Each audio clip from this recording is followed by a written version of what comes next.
Hi, it's Joel, and I'll be sitting in on Lorian's presentation.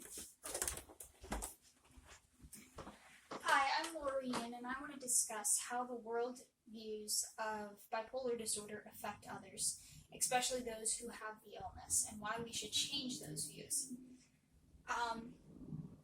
With the increasing awareness of mental health, it seems that bipolar disorder is still not discussed often enough, and there's many misconceptions about the illness that affect those who have it. Personally, I have been affected by bipolar disorder because I have it myself, and these misconceptions have caused me a lot of stress and grief because of how people view my illness. So I want to take the time to discuss what these misconceptions are, how to solve them. Well, first I want to discuss what these misconceptions are, how it affects those who have been diagnosed, and how to solve them. So let's explore some of these misconceptions. First, people believe that bipolar disorder are just normal mood swings that everybody has and that it's not a big deal. But when in reality, this disorder causes people to feel like what they're feeling is undermined. They shouldn't worry about the feelings of anxiety or depression or manic episodes that they have. When in fact, the National Institute of Mental Health characterizes bipolar disorder as a dramatic shift in mood, energy, and activity levels. So much that they are no longer able to live a normal life or have the ability to carry out normal day-to-day activities like they normally would. But these shifts are not like normal ups and downs. Second, people believe because there's a genetic link to bipolar disorder and there's no cure, that people are always either manic or depressive and are always suffering. This isn't true, and because of this misconception, people who have the illness oftentimes try to isolate themselves from their families and friends because they feel that they're a burden and that no one has to deal with them.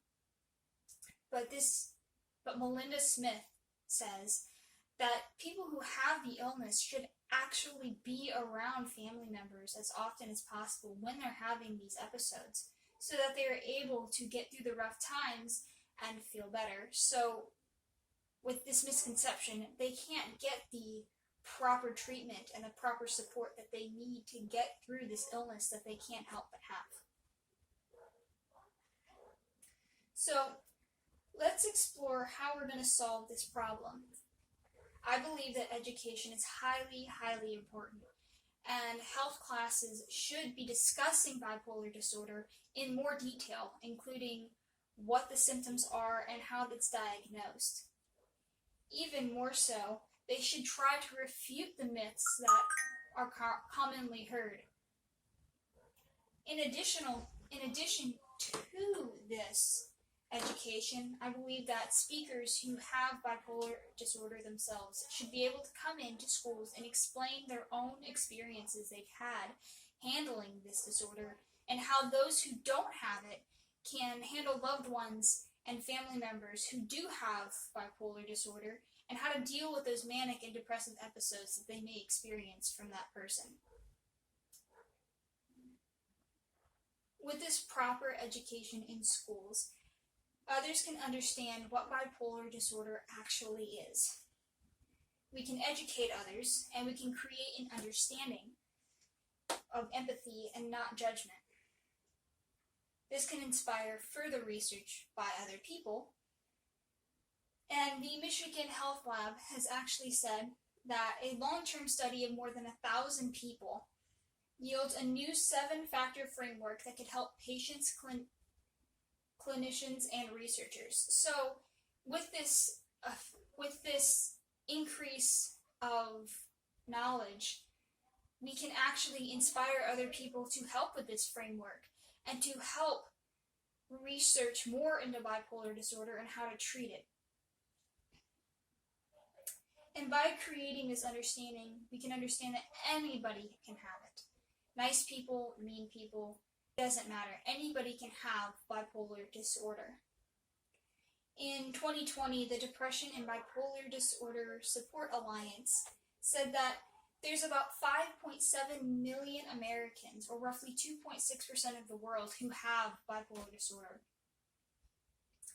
In adolescence, it's often underdiagnosed, and an estimated 1.1 million children and adolescents with depression may already have onset bipolar disorder. So to conclude, I want to say that through all of these misconceptions and how they are affected, education and our change in views can help better the understanding of any type of mental health, especially for bipolar. And we can have a positive outlook in the future because of it. What the audience, or what you can do, is that you can just have understanding for those who have this illness and have no judgment, and try to be there and support anybody who has it. Thank you.